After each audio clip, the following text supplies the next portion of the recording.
Oke, sebelum saya sampaikan firman Tuhan hari ini, seperti kebiasaannya saya mau tanya, dan pertanyaan saya ini ada hubungannya dengan apa yang saya mau sampaikan di pertengahan firman Tuhan yang saya mau sampaikan hari ini. Pertanyaannya gampang, saudara. Pertanyaannya bukan cari salah dan benar. Pertanyaannya apa yang ada dalam pikiran saudara di saat saudara mendengar pertanyaan saya. Jadi pertanyaannya nggak usah dipikir, saya mau jawab A, tapi rasanya saya harus jawab B. Enggak begitu. Apa yang pertama kali terlintas di dalam pikiran kita, di dalam mind kita, di dalam benak kita, itu yang perlu disampaikan ya. Dan bukan salah benar. Kalau saya tanya 3 tambah 7 berapa, kalau orang jawabnya bukan 10, itu pasti salah. Tapi kalau saya tanya warna apa yang engkau sukai, ada yang bilang hitam, ada yang bilang kuning, ada yang bilang hijau, itu semuanya benar. Ngerti ya? Oke, siap pertanyaannya? Oke. Pertanyaannya adalah, selain Yesus, jadi Yesus jangan dijawab ya. Di dalam Alkitab, dari Perjanjian Lama dan Perjanjian Baru, pribadi siapa atau tokoh yang mana yang saudara kagumi atau yang saudara kasihi dan saudara senangi? Dapat kan? Tuhan, Roh Kudus akan memberikan kepada saudara siapa.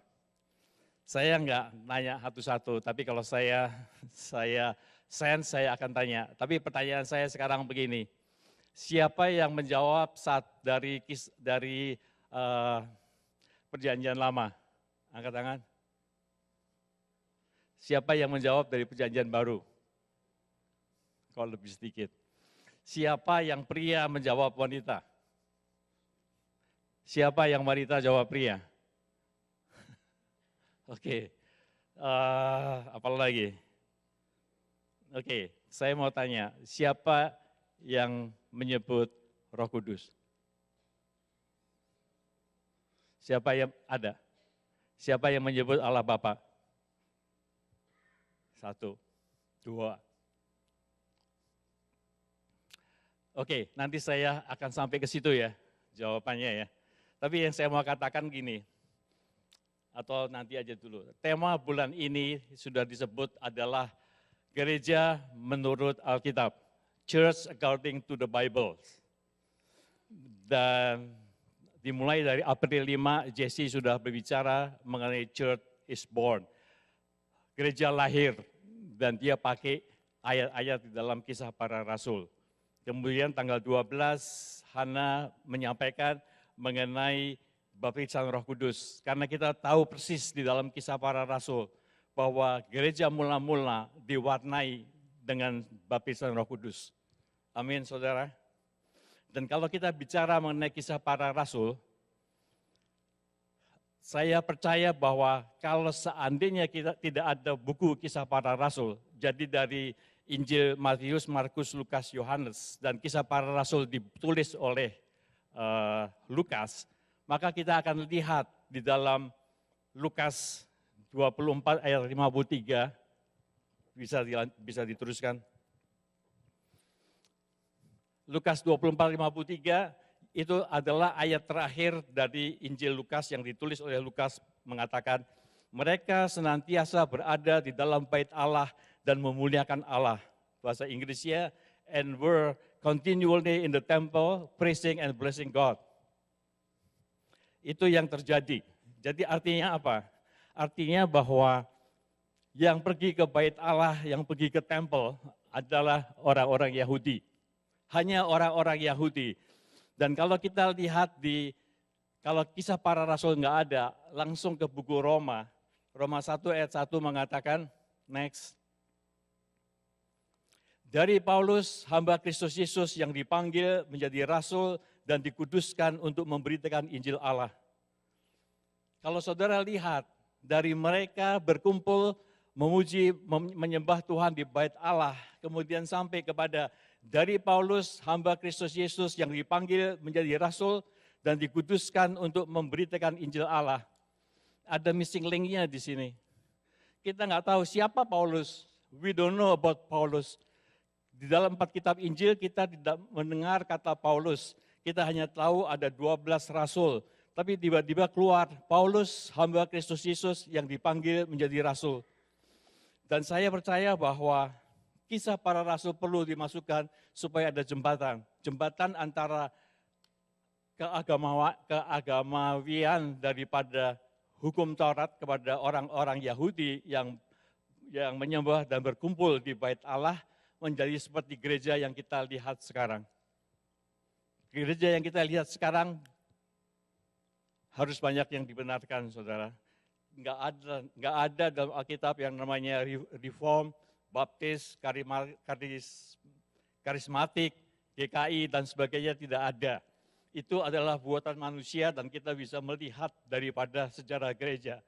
Tapi yang saya mau katakan di sini adalah bahwa kisah para rasul adalah satu buku perantara antara apa yang terjadi sebelum Yesus naik ke surga sampai Yesus naik ke surga dan sampai sekarang.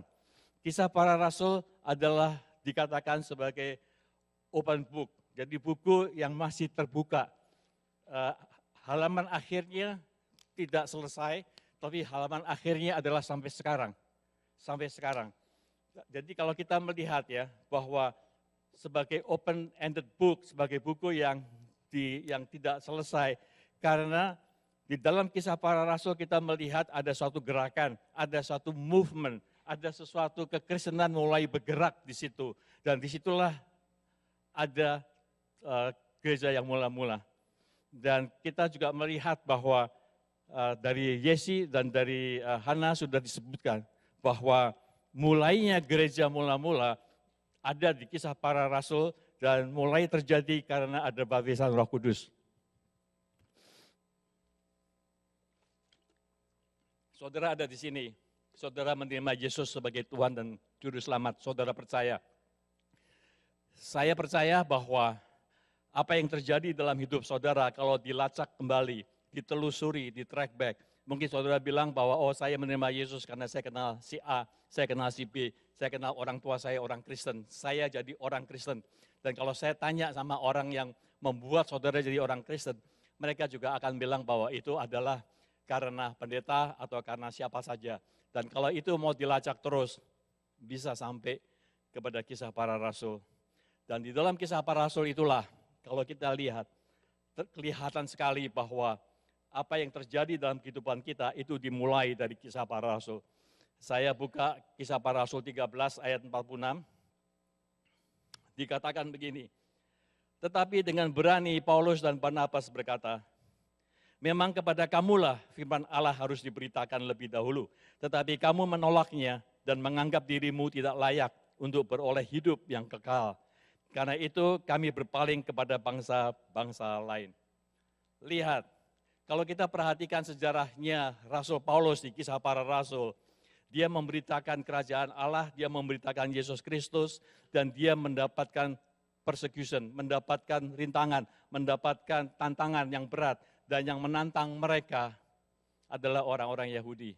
Orang-orang yang tidak mau meninggalkan kepercayaan atau adatnya mereka dan percaya menerima Yesus Kristus sebagai Tuhan dan Juru Selamat dan sehingga bisa menerima kasih anugerah Tuhan. Mereka menolak. Tapi dikatakan di sini, karena itu kami berpaling kepada bangsa-bangsa lain. Firman Tuhan itulah, karena itu kami berpaling kepada bangsa-bangsa lain. Itulah yang membuat saudara dan saya terima Yesus sebagai Tuhan dan Juru Selamat. Amin. Amin. Karena itulah dikatakan kami berpaling kepada bangsa-bangsa lain. Di situ mulai, di situ kegerakan daripada kekristenan dimulai. Karena ada orang yang dibaptis oleh Roh Kudus, penuh dengan Roh Kudus dan mereka mau menyatakan, mau memberitakan kabar kerajaan surga dan Yesus Kristus. Karena itulah kami berpaling kepada bangsa-bangsa lain. Lalu kemudian kita, kenapa kisah para rasul sebagai suatu open-ended book? Karena kita, orang-orang yang sudah diselamatkan oleh Yesus sebagai Tuhan di dalam hidup kita, kita adalah legacy-nya mereka. Kita adalah warisan, kita adalah pusakanya mereka. Kita adalah hasil jerih payah mereka yang tertera dalam kisah para rasul. Karena di situ kita tahu bahwa karena mereka menerima Yesus, karena mereka dibaptis oleh Roh Kudus, dan mereka berani memberitakan sampai ke ujung bumi, sampai kepada saudara dan saya.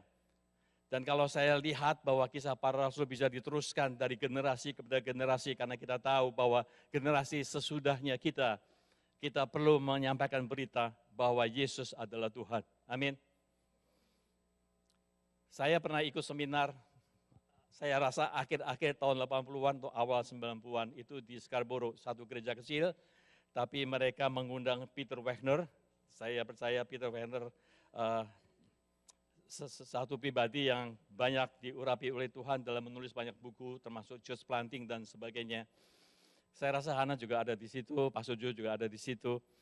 MC-nya pada saat itu sebelum Peter Wagner menyampaikan firman Tuhan, dia juga tanya seperti saya tanya tadi. Siapa tokoh di dalam Alkitab yang saudara kagumi? Dan saya menjawab, mungkin saudara sama saya jawab Paulus. Itu jawaban saya. Karena saya pikir Paulus itu luar biasa. Sampai matinya, sampai dia dihukum mati, di penggal kepalanya. Karena dia dengan gigih, dia memberitakan firman Tuhan. Kalau kita lihat di Perjanjian Baru ada 27 buku, 14 buku paling tidak ditulis oleh dia. Luar biasa sekali, sangat luar biasa. Dan apalagi yang saya bisa bilang mengenai Paulus, dia berani menderita, ya, dan dia juga sampai akhirnya dia mati karena dia menyampaikan berita di Roma. Dan kalau saya lihat di Kisah Para Rasul 28 ayat 31, itu ayat terakhir dari Kisah Para Rasul.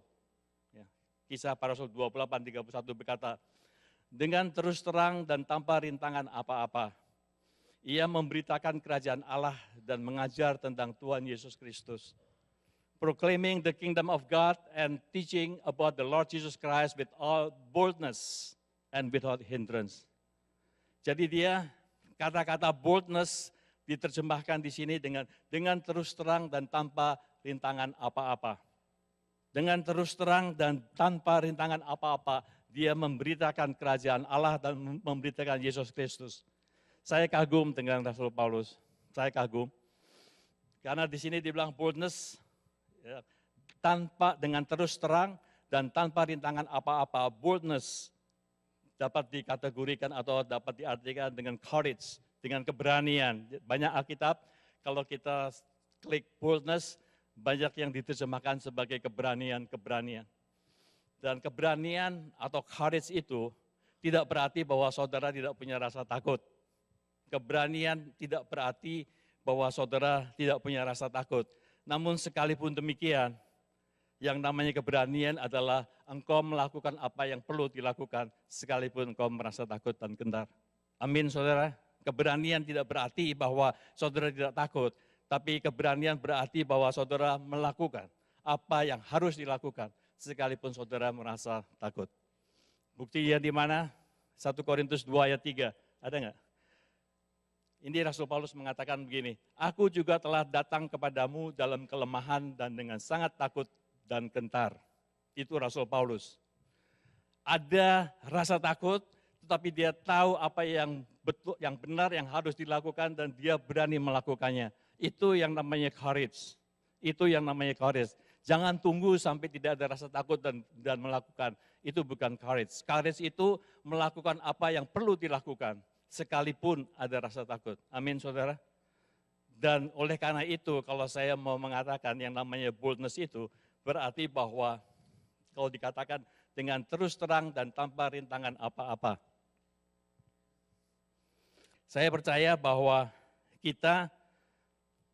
kehidupan kita, liku-liku hidup kita, path kita itu sangat dibentuk oleh dua kata, yaitu apa saja yang kita katakan ya dan apa saja yang kita katakan tidak.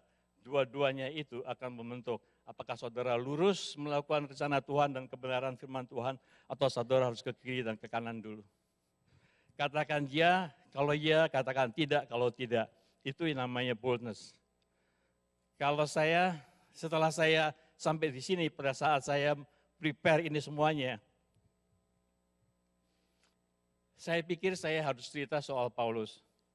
Saya pikir saya harus cerita mengenai 9 karakteristik Paulus, kenapa dia bisa bold, kenapa dia bisa sampai seperti itu, kenapa sampai dia di dalam 2 Timothy dia bilang bahwa aku telah mengakhiri pertandingan dengan baik dan seterusnya. Saya pikir begitu.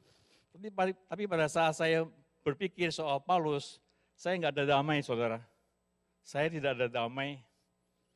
Dan tiba-tiba Tuhan mengatakan bahwa baca lagi Kisah Para Rasul. Saya baca lagi, saya baca lagi, saya baca lagi. Akhirnya saya menemukan sesuatu. Saya menemukan, ya betul Kisah Para Rasul berbicara mengenai Paulus, bicara mengenai Petrus, karena itu adalah the work of Peter and the work of Paul, itu ada di dalam Kisah Para Rasul. Ya betul kita tahu bahwa gereja awal, gereja mula-mula adalah gereja yang mengalami perubahan karena ada baptisan, the baptism of the Holy Spirit.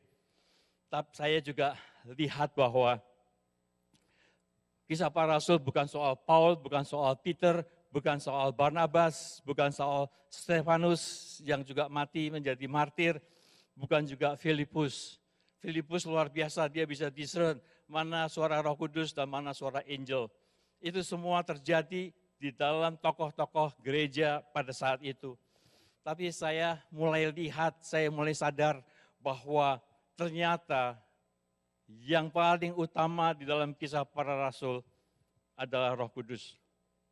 Adalah Roh Kudus. Pada hari ini saya mau bicara soal Roh Kudus.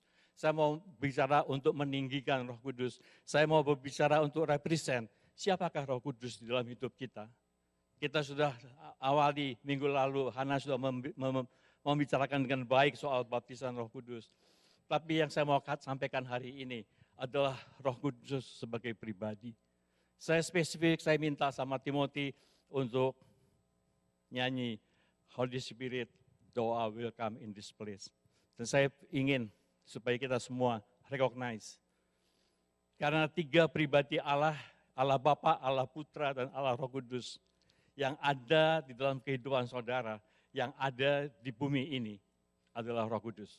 Allah Bapa di surga, makanya pada waktu kita tanya sama Yesus, murid-muridnya, bagaimana kita bisa berdoa, Yesus mengatakan berdoa, Bapa kami yang ada di surga. Bapa ada di surga. Yesus Kristus ada di bumi selama 33 tahun. Tapi setelah itu, dia katakan bahwa aku akan pergi, tapi aku akan memberikan penggantiku yang menghibur kamu, yang senantiasa bersama dengan engkau. Dan Yesus dengan disaksikan oleh 500 orang, dia naik ke surga. Dan dia akan kembali. Tapi yang ada di bumi adalah Roh Kudus. Yang ada di dalam hati saudara adalah Roh Kudus. Kalau dikatakan bahwa He will never forsake you, He will never leave you, itu Roh Kudus. Tapi pertanyaan saya sekarang, di dalam kebaktian, kita menyembah Tuhan, kita mengenal dikasih Bapa, kita memuji Yesus Kristus karena apa yang dia lakukan. Tapi kapan saudara berdialog, berkomunikasi dengan Roh Kudus? Itu pertanyaan saya. Kalau saudara, tadi kita bilang, Holy Spirit, doa will come in this place. Kalau Roh Kudus ada sebagai satu pribadi, pernahkah saudara recognize dia? Itu pertanyaannya hari ini untuk kita uji dalam hidup kita. Kapan saudara berdialog dengan Roh Kudus? When kita mengakui dan mengenal bahwa Roh Kudus sebagai satu dari 3 pribadi Allah yang senantiasa beserta dengan saudara. Dan Roh Kudus yang saya mau introduce hari ini bukan karena powernya, tapi Roh Kudus sebagai pribadi, sebagai person. Pada waktu dan dia ada di sini. Dan pada saat dia ada di sini, do you recognize him? Apakah saudara menyapa dia? Apakah saudara berdialog dengan dia? Apakah saudara menyatakan pujian dan penyembahan dan ucapan syukur kepada Roh Kudus? Itu pertanyaannya. Kalau dia sebagai satu pribadi, suatu person, karena dia punya mind, dia punya will, dia punya emotion. Saya tidak sempat buka di mana ayat-ayatnya, tapi percaya, dia adalah satu pribadi, dia ada di sini. Dia adalah orang yang paling least disapa oleh kita. Saudara masuk ke dalam ruangan gym, paling tidak ada aser yang menyapa saudara, hai dan sebagainya. Kalau di dalam kebaktian kita bilang, tolong berikan tangan satu sama lain, saudara menyapa satu sama lain. Tapi pertanyaannya yang perlu direnungkan hari ini, kapan saudara menyapa dia? Gimana rasanya saudara masuk di dalam satu ruangan, tidak ada yang menyapa saudara sama sekali, saudara diam di pinggir, no one menyapa dia. Bagaimana perasaan saudara? Apakah saudara merasa terwelcome di dalam ruangan seperti itu? Saya sense Roh Kudus merasakan seperti itu karena dia punya perasaan. Saya pada waktu membaca ini, ya, dikatakan bahwa di dalam Kisah Para Rasul dikatakan, kamu akan dibaptis dengan Roh Kudus, kamu akan menerima kuasa kalau Roh Kudus turun. Penuhlah mereka dengan Roh Kudus. Kami adalah saksi-saksinya. Mengapa engkau bersepakat mencobai Roh Allah? Ini Ananias dan Safira. Kami dan Roh Kudus, Roh yang mendorong dia untuk bicara. Kata Roh kepada Filipus, pergi. Ini soal unik itu, sida-sida dari Ethiopia. Roh Tuhan melarikan Filipus. Jumlah bertambah besar oleh pertolongan dan penghiburan Roh Kudus. Roh berkata kepada Petrus, Allah mengurapi Yesus dengan Roh Kudus. Saya mau katakan, Yesus tidak membuat mujizat apapun juga sebelum dia menerima baptisan dari Roh Kudus. Pada waktu Yesus dibaptis air oleh Yohanes Pembaptis, waktu dia keluar, Roh Kudus turun ke atas Yesus. Itulah baptisan. Yesus menerima baptisan Roh Kudus. Dan di situ juga Trinitas ada. Langit terkuak dan Allah Bapa mengatakan, inilah anak yang kukasihi, kepadanya aku berkenan. Di situ kita bisa melihat ada 3 pribadi, tapi satu Allah, Allah yang esa. Amin, saudara. Kita melihat fungsi daripada semuanya itu. Ya, ada Yesus Kristus, ada Allah Bapa dan Allah Roh Kudus. Jadi Allah mengurapi Yesus dengan Roh Kudus. Ada lagi kata-kata lain. Oleh kuasa Roh, Agabus bernubuat. Disuruh Roh Kudus, Barnabas dan Saul berangkat ke Seleukia. Roh Kudus mencegah mereka ke Asia, tidak mengizinkan ke Bitinia. Sebagai tawanan roh, aku pergi ke Yerusalem, dan seterusnya, dan seterusnya. Semua pribadi yang ada dalam Kisah Para Rasul menerima perjumpaan dengan Roh Kudus. Mereka dibaptis dengan Roh Kudus, kemudian mereka bergerak karena dipimpin oleh Roh Kudus. Dan kalau saya lihat bukan hanya di Kisah Para Rasul, kalau kita mau melihat Alkitab secara keseluruhan sebagai suatu Alkitab, sebagai suatu keterangan informasi mengenai penciptaan dan redemption dengan penebusan. Dari awal Kejadian 1 ayat 1 dan 2 sampai Wahyu 22 ayat 17, we are talking about the Spirit. Saya buka Kejadian 1 ayat 2. Bumi belum berbentuk dan kosong, gelap gulita menutupi samudera raya, dan roh Allah, Roh Kudus, melayang-layang di atas permukaan air. We are talking about Roh Kudus, we are talking about the working of the Holy Spirit, karena memang Roh Kudus tugasnya sebagai yang melakukan sesuatu di dalam bumi ini, di dalam dunia ini. Kalau saya mau katakan secara gampang, tetapi tetap menghormati Tuhan. Yang namanya arsitek, kalau kita bangun rumah, yang namanya blueprint yang membuat arsitek, itu yang arsiteknya adalah Allah Bapa. Yang menjadi foreman, yang menjadi project manajernya, gereja ini dulu foreman-nya kalau nggak salah Ron siapa gitu ya, itu adalah Yesus Kristus, tapi worker-nya yang bekerja adalah Roh Kudus. Tadi Kejadian 1 ayat 2, we are talking about the Holy Spirit. Gimana di Wahyu 22 ayat 17 dikatakan, roh dan pengantin perempuan itu berkata, marilah.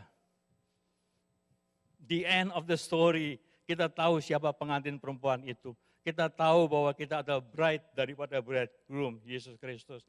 Tapi kenapa disebut roh dan pengantin perempuan itu berkata, marilah. Karena saya mau katakan bahwa yang namanya Roh Kudus tidak pernah meninggalkan saudara. Selalu ada dengan saudara. Apakah saudara berdosa, apakah saudara nonton sesuatu yang enggak betul dan sebagainya, Roh Kudus tidak pernah meninggalkan saudara. Tapi dia berduka dan dia diam.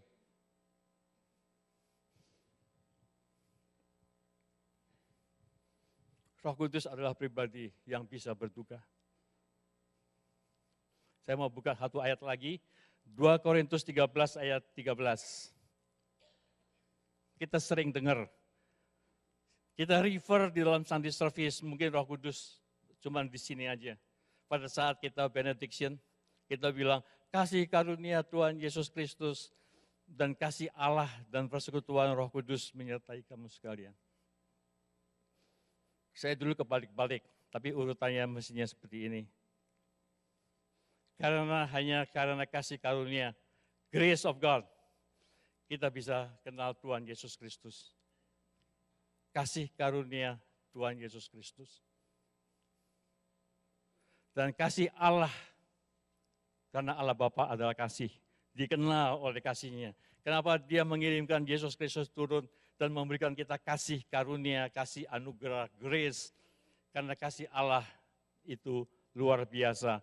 Unconditional kasih Allah kepada kita, kasih Allah Bapa.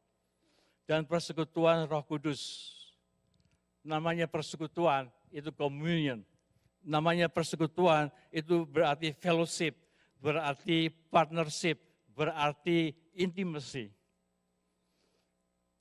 Kita tidak diminta untuk bersekutu dengan Allah Bapa karena Bapa adalah kasih. Kita tidak diminta untuk bersekutu dengan Yesus Kristus. Karena dua-duanya ada di surga, tapi yang ada di sini, yang ada dalam hati saudara adalah Roh Kudus. Makanya dibilang persekutuan dengan Roh Kudus. Dan di sini saya bisa lihat bahwa tidak ada kehidupan Kristen tanpa adanya Roh Kudus. Remember that, tidak ada kehidupan Kristen tanpa adanya Roh Kudus. Tanpa Roh Kudus, kekristenan menjadi kering, mandin. Menghilangkan Roh Kudus dari gereja, gereja menjadi social club, bisa menjadi institusi agamawi. Dan tidak ada kasih tanpa Roh Kudus, tidak ada pewahyuan tanpa Roh Kudus. Ayat firman Tuhan akan menjadi kata-kata, menjadi lito saja. Di 2 Korintus 3 ayat 6, saya nggak ada di situ. Hukum yang tertulis mematikan, tapi roh yang menghidupkan. Hukum tertulis itu mematikan, tapi roh yang menghidupkan. Dan 2 Korintus 17 mengatakan sebab Tuhan adalah roh, dan di mana ada roh, di situ ada kemerdekaan. Tuhan adalah roh, dan di mana ada roh, di situ ada kemerdekaan. Saudara mungkin tanya, roh Tuhan kan ada di mana-mana, karena Dia omnipresent, betul. Tapi yang dikatakan di sini, yang dikatakan di mana ada roh, di situ ada kemerdekaan. Itu berarti bahwa kalau roh Tuhan itu menjadi Lord di dalam hidup kita, di situ ada kemerdekaan. Amin, saudara. Kalau roh Tuhan ada dalam kehidupan kita, di situ ada kemerdekaan. Bukan hanya sekedar bahwa rohnya itu omnipresent.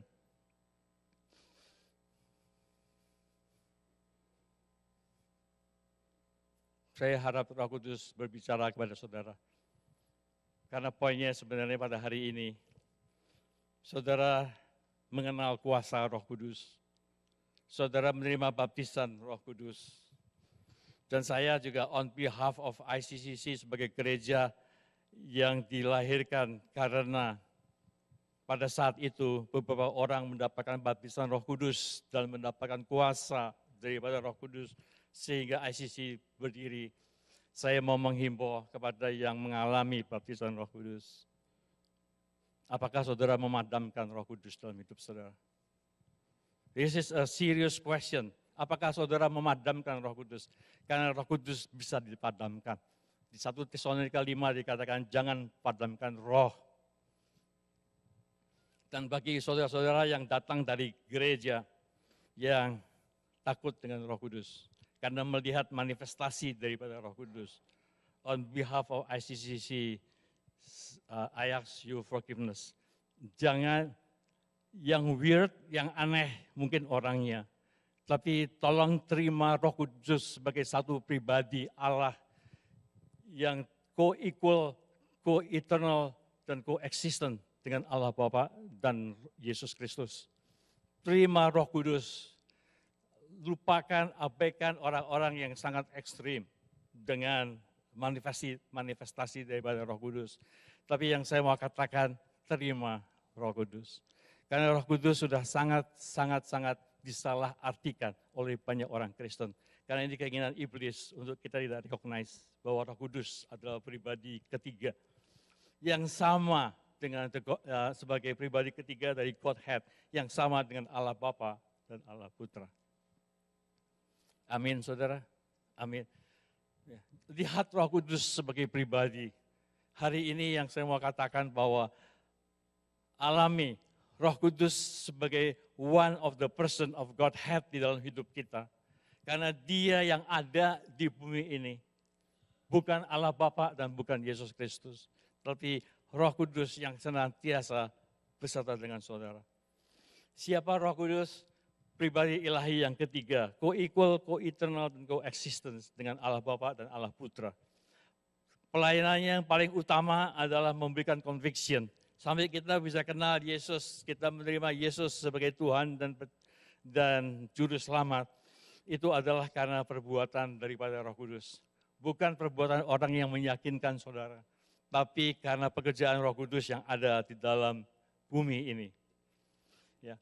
Dan dia convert manusia untuk bisa menerima Kristus dan juga menerima Allah Bapa, dan mereka bisa percaya. Roh Kudus yang melakukan. Dan saya nggak mau salah di hadapan Tuhan. Iblis juga percaya bahwa Yesus adalah anak Allah. Iblis juga percaya bahwa Yesus mati di kayu salib sebenarnya untuk menebus dosa-dosa kita. Tapi iblis tidak menerima realita atau kenyataan itu sehingga dia eternal condemn. Kita bisa bilang bahwa I believe Jesus. I believe dia disalibkan untuk dosa-dosa kita. I believe in the church, I go to the church. Tapi kalau tidak ada perkataan dari saudara bahwa saudara accept him as your Lord and Savior, sorry, kita masuk neraka. Karena cuma percaya doang, nggak ada artinya. Tapi dikatakan bahwa kalau dilihat daripada kisah para rasul yang mereka beritakan adalah Yesus Kristus adalah Tuhan. Kalau Yesus Kristus adalah Tuhan, artinya apa? Artinya bahwa He is my Lord in my life. Kalau Yesus sebagai Tuhan, He is my Lord, Dia mempunyai supreme authority dalam hidup kita. Sehingga kita submit kepada Dia. Dan itulah kejadiannya terjadi, kita mendapatkan juru selamat. Amin, saudara. Jangan dibalik.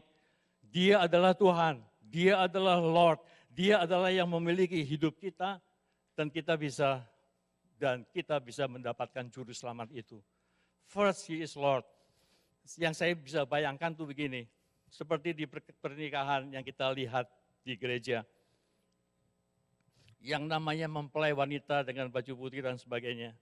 Dia berjalan di aisle dan sang suami ada di altar. Apa yang sebenarnya dia lakukan? Yang dia lakukan adalah bahwa saya meninggalkan semua pria idaman yang ada di seluruh bumi ini.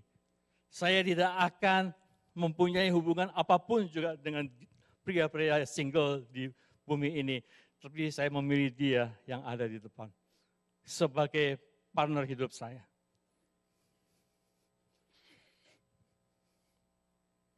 Kekristenan seperti itu. Kita meninggalkan semua idol kita, berhala-berhala kita. Berhala tidak hanya sekedar patung, berhala segala yang membuat kita bisa memilih berhala daripada Yesus yang ada di depan. Kita meninggalkan segala kehidupan kita yang lama, tapi kita mau the Lordship of Jesus Christ in us. Kita berjalan. Think about that. Uji lagi kekristenan kita. Apakah kita percaya Dia sebagai juru selamat? Sebagai tiket kita masuk ke surga? Apakah kita mau percaya bahwa Yesus Kristus adalah Tuhan dalam hidup kita? Dan kalau bukan itu, yang paling berduka bukan Yesus. Yang paling berduka adalah Roh Kudus. Pertanyaannya sekarang adalah, dalam hidup kita sehari-hari sebagai orang Kristen, apakah kita pernah, apakah kita sekarang mendukakan Roh Kudus? Itu pertanyaannya. Kita bisa bold, kita bisa mengatakan kasih dan sebagainya. Kalau Roh Kudus menjadi Lord in our life. Roh Kudus adalah suatu pribadi, a divine person. Punya pikiran, kalau mau dilihat Roma 8:27, punya emosi Roma 8:26-27, punya kehendak 1 Korintus 12 ayat 11. Bukan. Kemudian yang saya mau katakan adalah, karena Roh Kudus adalah satu pribadi yang punya perasaan. Perasaannya halus, saudara.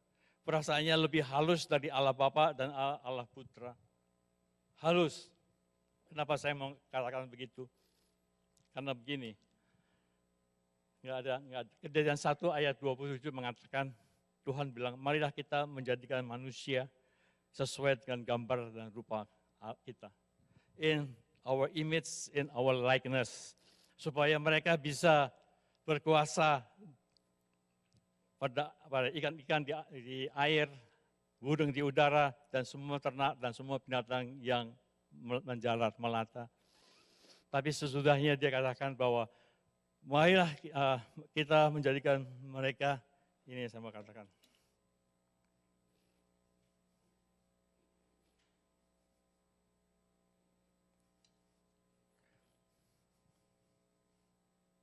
Ayat 27, maka Allah menciptakan manusia itu menurut gambarnya.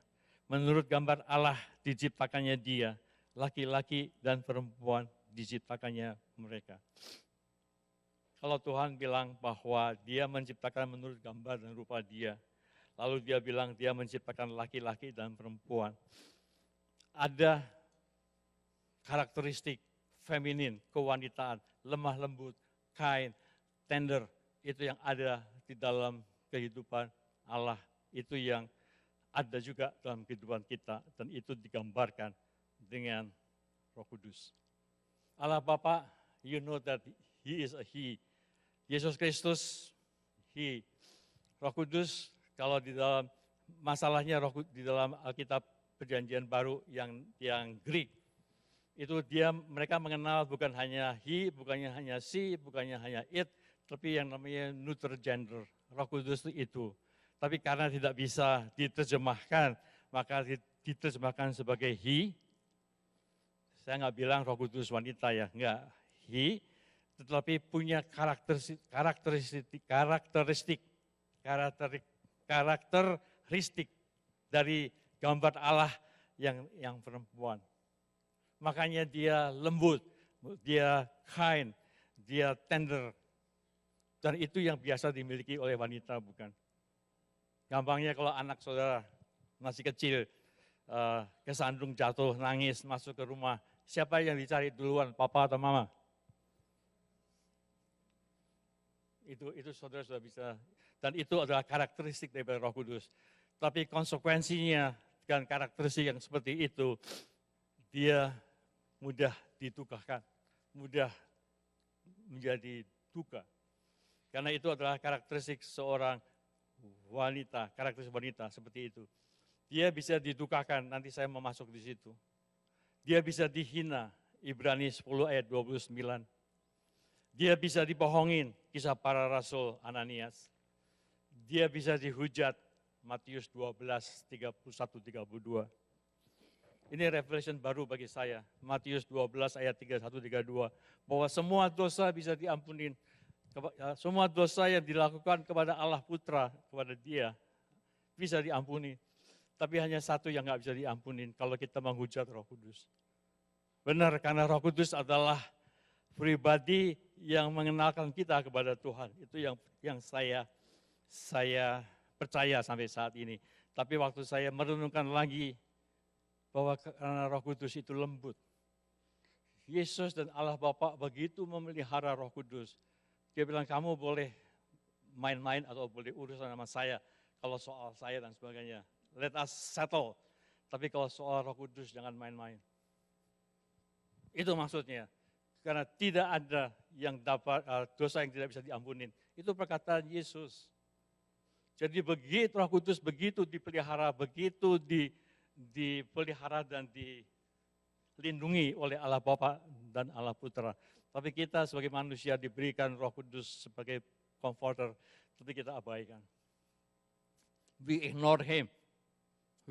Hari ini mungkin agak beda khotbah saya, tapi hari ini saya sense. Waktu saya prepare ini pada hari Kamis, pertama inbox saya hilang. Kalau enggak itu distraction saya yang paling besar untuk lihat inbox. Kemudian saya coba kerja di kamar saya, enggak jalan. Saya kerja di room 10, enggak jalan. Saya terpaksa harus kerja di tempat translation room supaya internet ini bisa jalan. Sempit, tempatnya enggak comfortable, tapi di situ Tuhan bicara sama saya. Sehingga saya keluar air mata, karena bukan Paulus, tapi Roh Kudus yang harus disampaikan hari ini. Sebagai satu pribadi. Yang terakhir saya mau tunjukkan, bagaimana kita bisa mendukakan Roh Kudus. Kalau saudara ignore, saudara abaikan, apa yang Roh Kudus katakan kepada saudara, saudara mendukakan dia.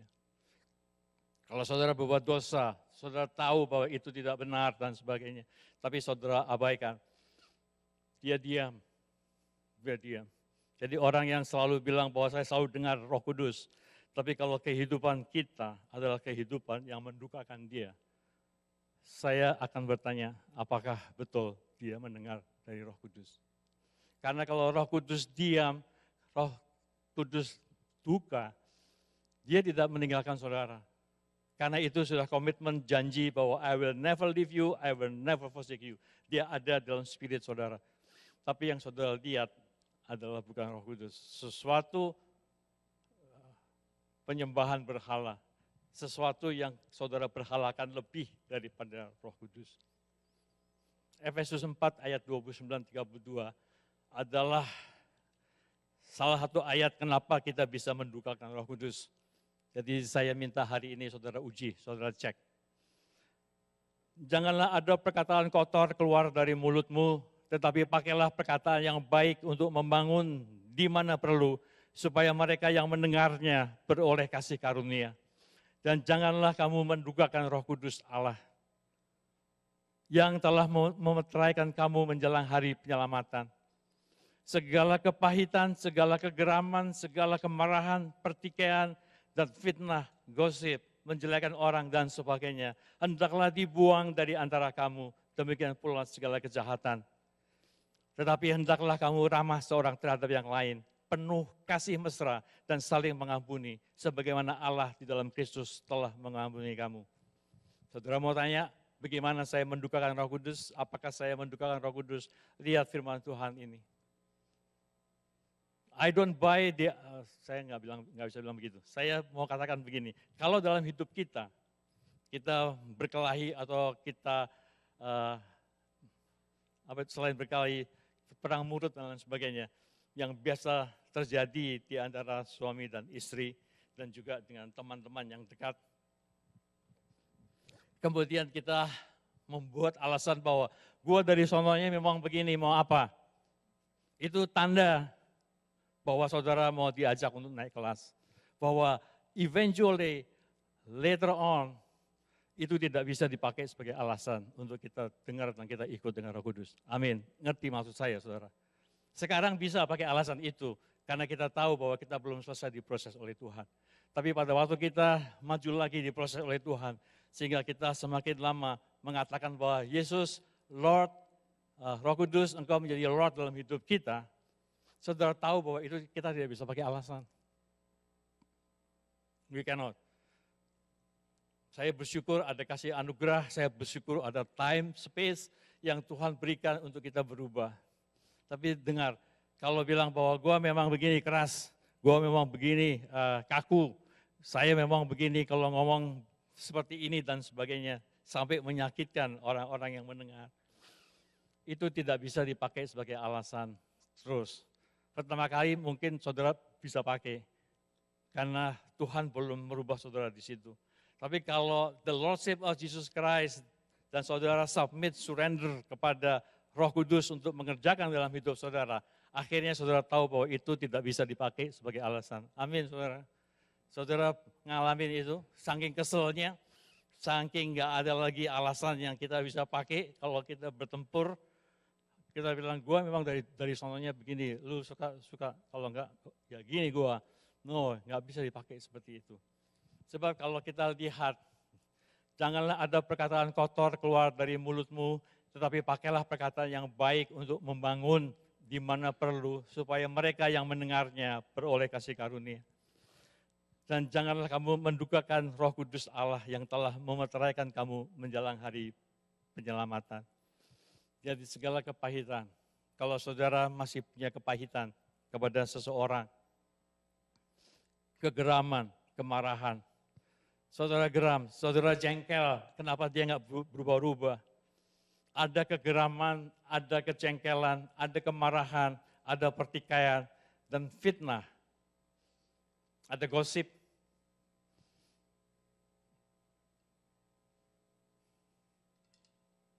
Komunitas Indonesia, saya kira ICC tidak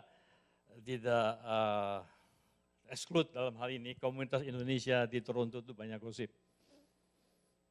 Jangan kita terpancing atau jangan kita menjadi orang yang suka fitnah dan gosip.